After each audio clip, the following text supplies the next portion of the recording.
fait de Minos non pas un roi, le roi de Crète, bien aimant, aimant beaucoup son peuple, mais il en fait un monstre. Il en fait un monstre de jalousie, il en fait un tyran. Et ça, c'est très très important de le mentionner. Il en fait un tyran. Il va blasphémer les femmes. Il aura une jalousie phénoménale pour, sa, pour sa femme Pasiphae, qui il va l'obliger à, à être fécondée par le taureau divin, d'où va naître le Minotaure.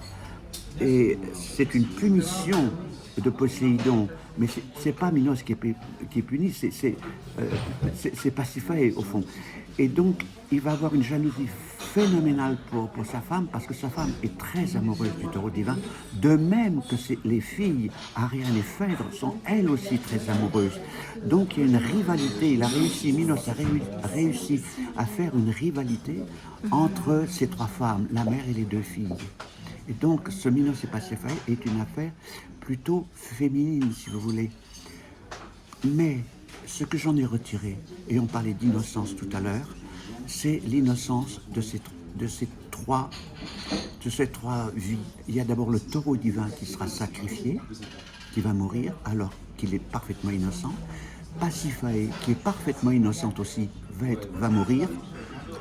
Et le Minotaure, qui lui aussi est un être qui n'est pour rien, parfaitement innocent. Voilà.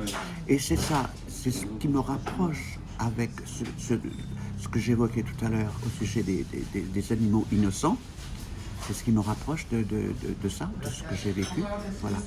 Maintenant, une dernière chose, c'est que c'était la montée du nazisme, et on sait que le tyran, eh bien, on peut deviner qui c'était en 1939. Voilà, c'est ça.